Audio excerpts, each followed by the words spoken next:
What's going on, folks? Welcome to Study Hall. If it's your first time here, my name is Philip Godfrey. If you're returning, welcome back, Bible Study family. The foundational scripture for Study Hall is Matthew 6:33, where the Bible tells us, hear the Messiah speaking, and he tells us to seek ye first the kingdom of the Father and his righteousness, and all things shall be added unto you. So we gather together to do just that, to see, seek, and serve the kingdom of the Father. Thank you guys so much for joining us on this journey. And so today we'll be continuing a series of studies that we began at the beginning of the year entitled From Creation to Revelation, where we've been tasked with the assignment to walk through the entirety of the Bible, book by book and chapter by chapter throughout this year. We'll be continuing that today by looking at Ezekiel chapters 33 through 39. Okay, Ezekiel chapters 33 through 39. So let's go ahead and jump into that. All right, so as we begin in chapter 33, here the text is speaking of the duties of a watchman. Ezekiel, the father here, is telling Ezekiel what the watchman's job and role is in the nation or in the upon the wall in the land. He's making that natural kind of distinction, but he also is giving Ezekiel some spiritual insight to this application as well, which we'll see in a second. But the father tells Ezekiel that the job of a watchman is to stand upon the wall, and if there is a threat that is impending or coming upon the land, any evil that is threatening the land, that the watchman is to blow the trumpet and warn the people. And he goes further to say that if the people take the warning or not, that's not the job of the watchman. The job of the watchman is not to make sure that the people take the warning. It's not to make sure that they listen to the warning. The job of the watchman is to make sure that they provide the warning. And the father tells him that if the people do not listen to the warning and they die, then that blood is on their own head. But if the watchman does not warn the people and they die from that threat, then the blood is required from the watchman according to how the father has set this process up. And so he's likening and he's telling Ezekiel after this that Ezekiel, has been set in the role as a watchman for the house of Israel. And so Ezekiel is to hear the word of the Lord. He's to hear the word from the Father and then warn the people. And if he does not speak what the Father says and the people die in their iniquity, then that blood is on Ezekiel. But if he speaks what the Father says and the people die in their iniquity, then that blood is not on him. Because the watchman's job, hear me clearly, the watchman's job is to warn the people. The watchman's job is to see the threat, to hear the word of the Father, and then speak that word out, and make sure that the people are receiving an opportunity to hear what the Father is saying. And that's where we get to the title for today's study is Wake Up Watchmen, because some of us have been set in that position, just like we see the Father tells Ezekiel that he's given him the role of a watchman for the house of Israel. Maybe your role is the watchman for the territory that you live in, or a watchman for the business arena that you are in. He sets you as a watchman for your generation or for your bloodline or for your home or for whatever it is, for your community group, whatever that looks like. But some of you have been placed in this position as watchmen. And my question to you, no, not my decree to you, is to wake up, watchmen, to get back on the post, to understand what the assignment is. The assignment isn't to make sure that there are people listening to you. The assignment isn't to make sure that they are oh, let me the assignment isn't to, I mean, the watchman's job, I don't know how else to say it. The watchman's job wasn't to make sure that the people obeyed. The watchman's job was to warn the people. And whether they obeyed or not was on them. But if the watchman warned, if the watchman spoke, if the watchman was obedient to the instructions of the Father, then the watchman had done their job. Now there are probably other, you can go further than that and do a little bit more, of course. But but that's not what we see here. Anyway, let's get back to the text. And so when the people of Israel, what the Father's telling Ezekiel is that when the people of Israel hear the word regarding this, that even if they don't listen, if they hear the word, they hear the word of the Father, then there is an opportunity for the wicked to come into right standing with the Father that maybe they did not have prior to this. Maybe the wicked had never heard that there was righteousness that was available. But when the watchman comes on the scene and speaks the word of the Father, now the wicked have an opportunity to align themselves and come into righteousness. And so the people of Israel, when they heard this, they were not pleased. They did not like that an opportunity was given to the wicked to be made righteous. And what they did was they called the Father and they told the Father that he was not equal because he allowed this to happen. He responds to them, he responds to the people and tells them that they are the ones and their ways are the ones who are not equal, and that he will judge everyone after their own ways. And so what he's saying here is that just because the wicked are wicked, if it doesn't mean that there will always be that way, and just because the righteous are righteous doesn't mean they'll always be that way either. That when given opportunities for the wicked to come into right standing, they will have that opportunity and they can choose. And righteousness, those who are operating in righteous have the opportunity and the chance to fall out of that as well. And wherever they end up on either side of that chasm, wherever they end up, at the time, their appointed time to die or to no longer cease to exist on this side of the time, then what they did in and of themselves will be how they are judged and how they navigate the rest of eternity. He's not just saying that there's a blanket promise for all that are wicked or all that are righteous. Hopefully that makes sense.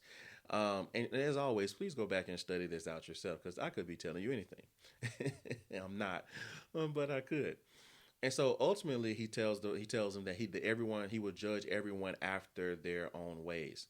The passage of verses also tells us that the Father ultimately does not take pleasure in the death of the wicked. And so we see his desire in his heart once again is that they turn from wickedness and live for righteousness. So even the people of Israel being upset with him at this point was really asking him to go outside of his nature, the bounds of his nature, because it is not his desire that any wicked should perish or that any should perish. His desire is that they turn from their wickedness and live for righteousness. And the way that he's chosen to do this is, at this point in time, was to set watchmen on the wall and give them those opportunities. And he is doing the same thing these days.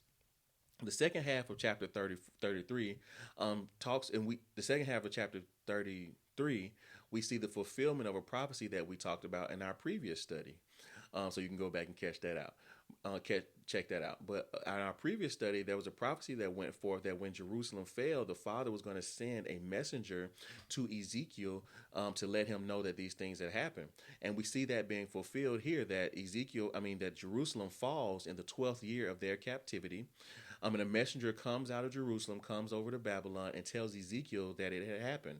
And also, as decreed, Ezekiel's mouth was open from that point in time, and he was able to speak again when the messenger arrived. The Father then tells him about all the desolation that is coming on the land, and how it is for the things that are happening. It is for because his people they have operated in rebellion and disobedience to him. And finally, as the chapter ends, the Father tells Ezekiel ultimately that these people are not just operating in rebellion to him, they're also playing in Ezekiel's face. The same people that he was sent to be a watchman to save, to help deliver, and all these things, these people, by admission of the Father, were playing in his face. Those are my words, just summarizing it, but they were playing in his face. He tells them that they're coming and they're listening to the words, and they have no intention of actually doing them. And many of us, I believe this was highlighted because we can't get discouraged when people are playing in our face. The very people that we were called to are not listening, they're not understanding, they're not doing, they're not whatever, they're not grasping it. We can't be discouraged by that, because our job is to be watchmen. Our job is to continue walking in obedience to the Father. And we cannot allow that to throw us off. And I personally believe that the Father, this is my personal belief, that he tells Ezekiel this so that Ezekiel can have the strength and the wherewithal and the knowledge and the wisdom to keep moving forward.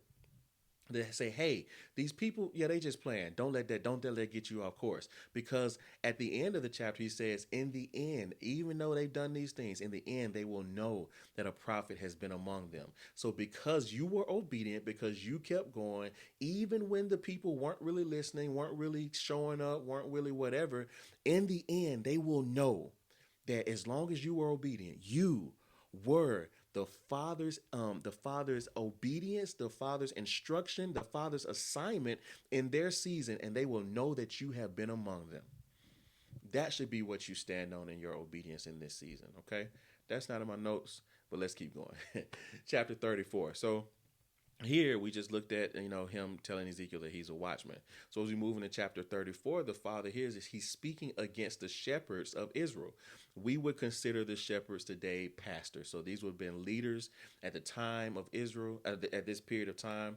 And the father is upset with them. He's upset with the shepherds for how they have treated the sheep, how they have treated those that they were assigned or designed to watch over. Their job was to keep the sheep. But he says that they've only looked out for themselves. They didn't actually, it goes on to say that they actually ate the sheep and took the wool of the sheep for themselves. They didn't strengthen the sheep which that were struggling. They didn't nurse the sheep that were sick. They didn't loose the sheep that were bound. They didn't do the things that they were supposed to do in their role as shepherds. And what shepherds identify or align with more closely today is the pastors. And so this is the responsibility of pastors as well. But in this period of time, they were not doing these things. And it goes on to say that because of this, the sheep were scattered. They didn't have anyone to help them. They didn't have anyone to lead them. They didn't have anyone to keep the bounds about them. And so the sheep were scattered everywhere. And we'll talk about that in a second. But no, we'll talk about it now. And so the sheep were scattered, and this is it's not just talking about natural sheep, it's talking about the house of Israel as well. And so this is how Israel got over into idolatry and got over into just, intaking all of the customs of the heathens that were around them, because the shepherds weren't actually doing their job. The sheep were able to scatter. They were able to just go and freely graze in any field, and that brought rebellion and that brought disobedience into the camp of Israel. And so now the father's telling them that because of this, those sheep scattered. They wandered all over the place. They walked away from his ways. And he is against them because they did not do their jobs. So maybe we should do our jobs. I don't know. And so this brings us into the next part of the chapter where the father is seeking and searching for his sheep because he has now set a shepherd over them. He's looking for his sheep and he ultimately gathers them back together. This is a prophecy. And once they are gathered, he sets them in a good pasture and he himself commits to feeding them and giving them rest. So whereas previously they had the shepherds who were supposed to be doing these things, now he said, I'm going to do these things. I'm going to gather you back together. I'm going to set the boundaries around you. I'm going to protect you. When it says give you rest, that's what it means. Like, you're going to be in this place and it's going to be a restful place. You're going to be able to rest. You're not going to have to worry about predators and all those things. And the father goes on to talk about how even at that time when this happens, he is going to judge between the sheep that he's gathered as well.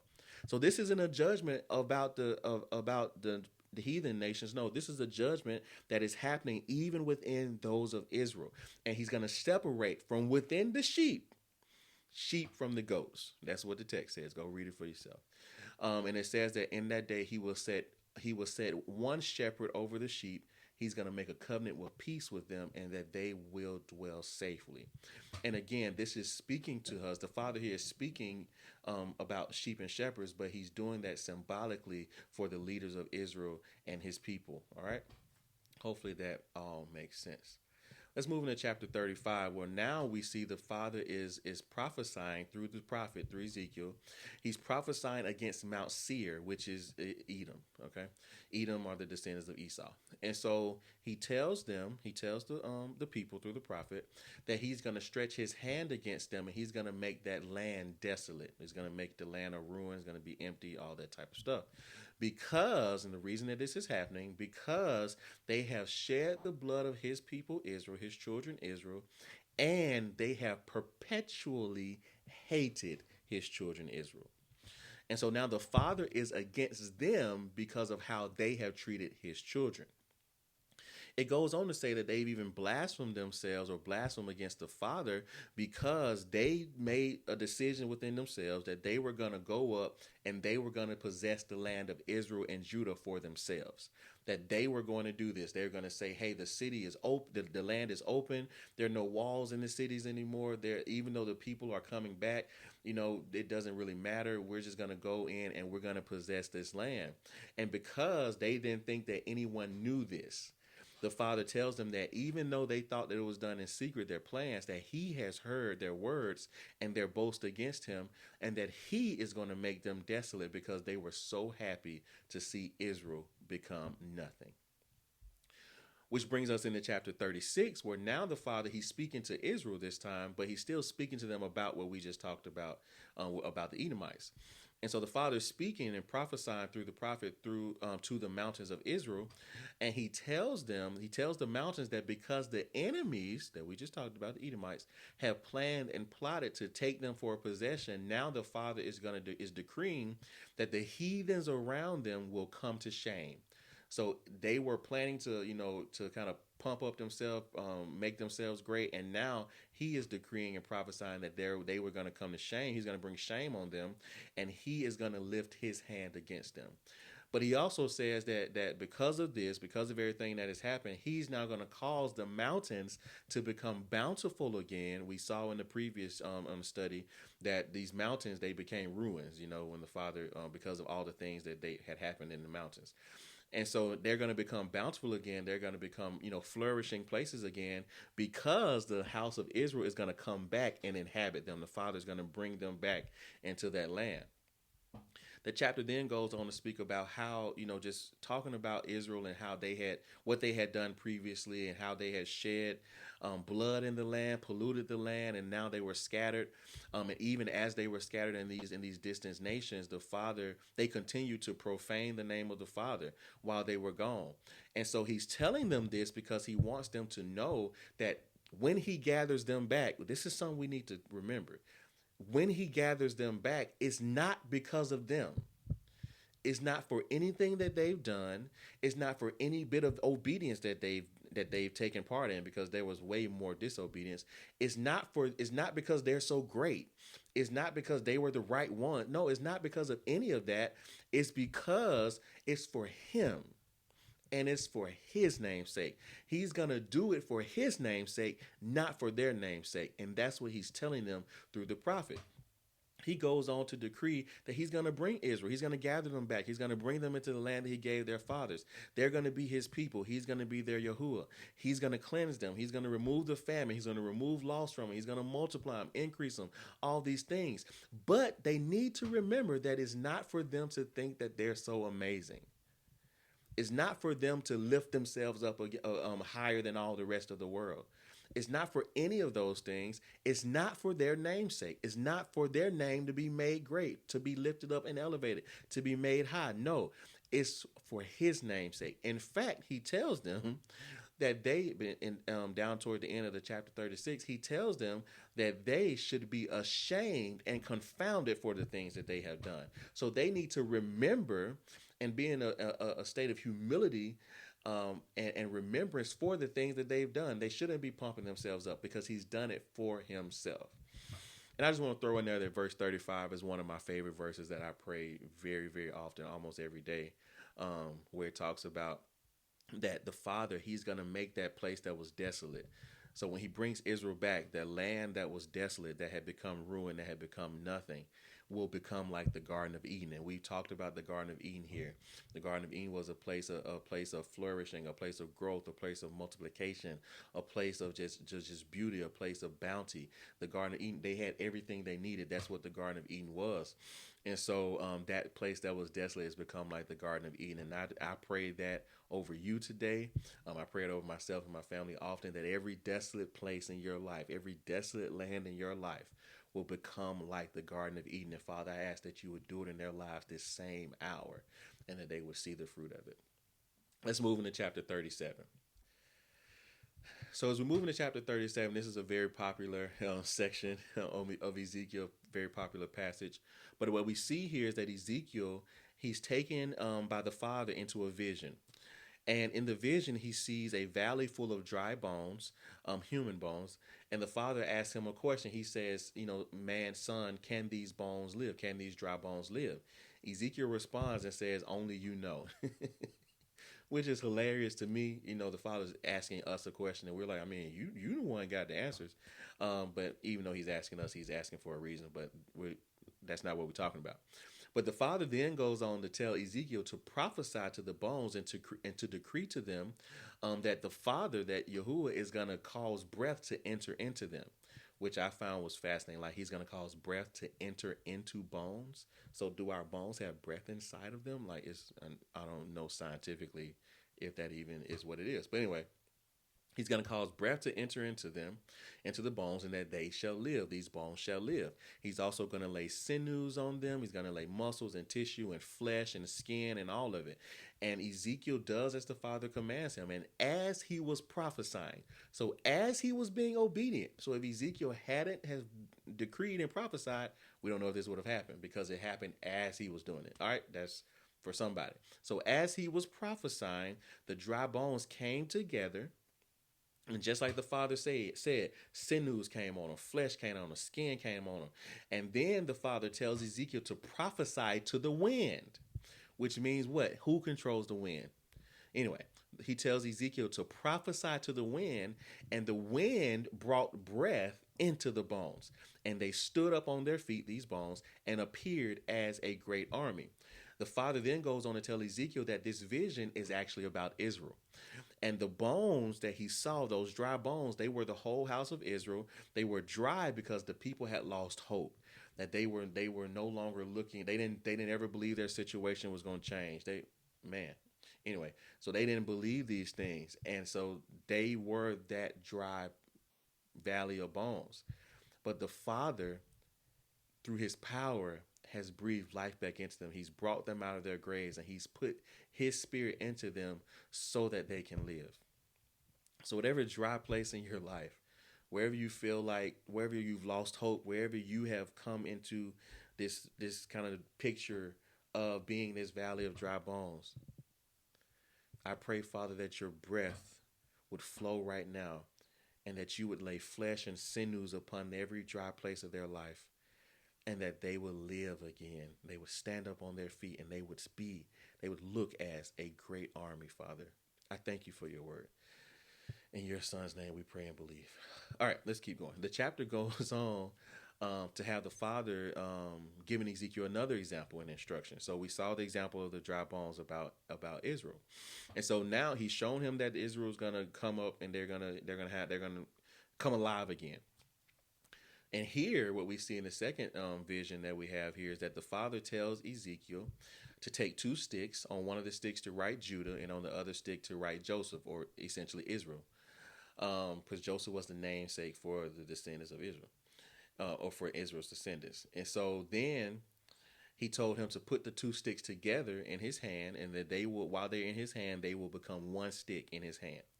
Ultimately, the father here is showing that he will one day make Judah and Israel one nation again. That they will no longer be divided into two kingdoms. They will have one king, and that they will be cleansed, and they will all be the Father's people.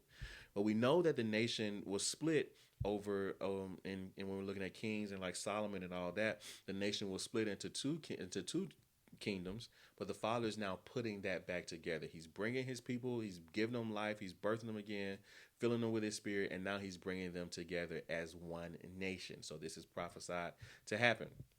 And finally, as the chapter ends, the father goes on to decree that David will be the king over them, which we see that the Messiah is a descendant of David. We'll talk about that when we get over into the New Testament and whatnot, and the fulfillment of some of these prophecies. But David will be the king over them, and the Father will make an everlasting covenant of peace with them. His tabernacle and his sanctuary will be in their midst forever. And when he does it, the heathen will know that he is Yahuwah, and that he sanctifies his people. So think about this. After all this, it says that even the heathen will know. Even those that are wicked nations, are faraway nations that have no insight into the ways of the Father, even they will know that he is the Yahuwah that sanctifies his chosen, his people, his people. He sanctifies his people. And so this just like, I don't know, it encourages me to keep going because the way you live your life, even others will know by what the Father is doing in your life, and when He brings you out, and when he does that thing, when he how He gives you the joy, how you keep moving, that they will know that He is the Father, that He is Yahuwah, and that He sanctifies His people, that He sets His people apart, that when He pulls you out of the clay, when He pulls you out of the furnace, that He sets you apart, and even the heathens will know that. That's a beautiful promise. Let's move into chapter 38. In chapter 38, now the Father is speaking through the prophet to Gog. Gog, G-O-G, is a king or prince or leader in the land of Magog.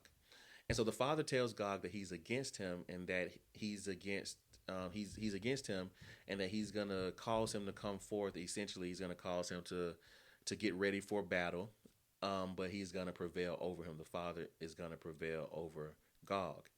And when Gog comes to this battle, it says that he's going to bring Persia and Ethiopia and Libya and Gomer and all these other nations, because the Father is saying in the latter years, Israel's going to come back in their land. They're going to be dwelling there safely.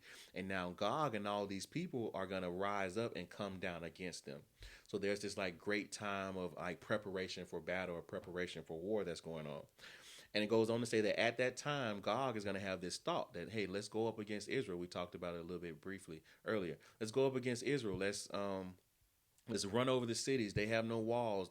No one is watching over them. They're desolate. Even though they're inhabited, the cities really aren't built back up the way that they were. Let's go down and we're going to take over this place. But the text says that the Father, in his fury, is going to come up against Gog and against all of those that have aligned with Gog to come to war against Israel. It says that the beast of the earth and all the beasts of the earth, the animals, the creeping things, the people, all of them in his Father's fury, they're gonna shake at his presence. So when the Father comes ready to to go against Gog and all the army, that everything is gonna be shaking. Everything is gonna be like, what is going on when they see his fury coming?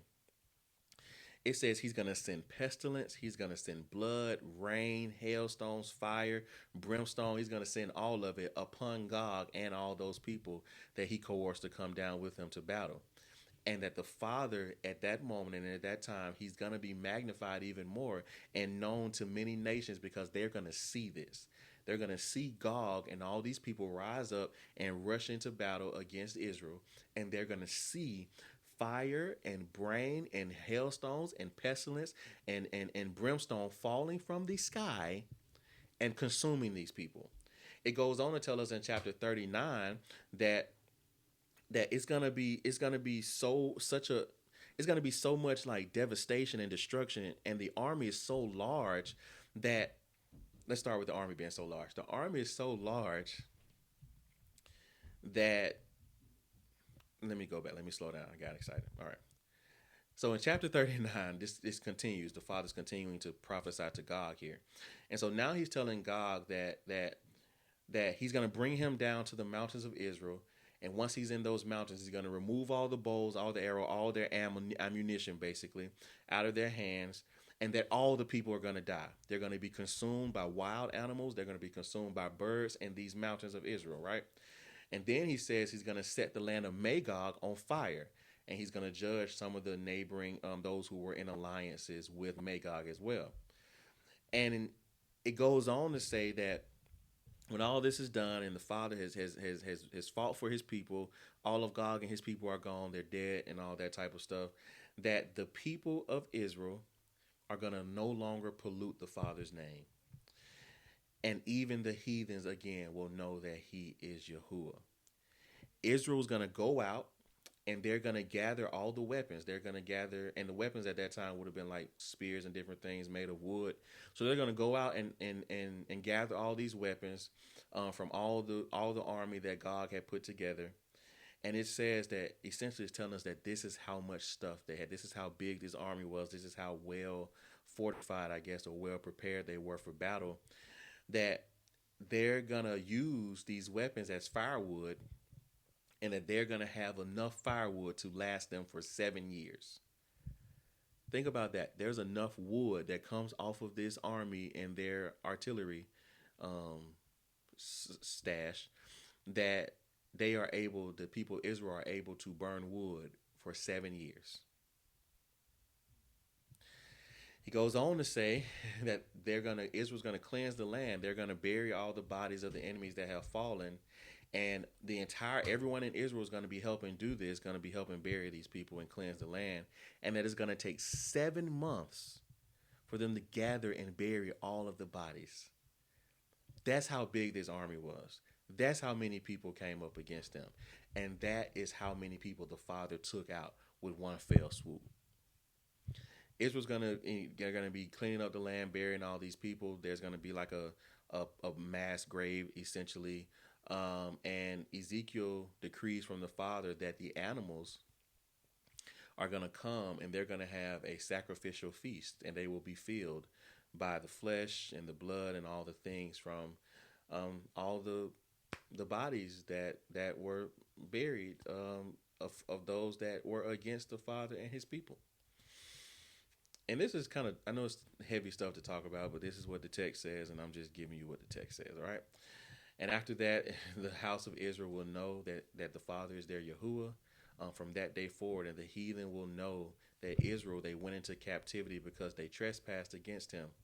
But as the chapter ends, we see the Father speaking through the prophet that at that point, he's going to bring back the captivity of Job. He's going to restore them. He's going to restore Israel. He's going to have mercy on them. And then when he has finally gathered them, they will know that he is their Yahuwah and that he has left none of them behind, but has poured his spirit out upon them and shown them his face. All right.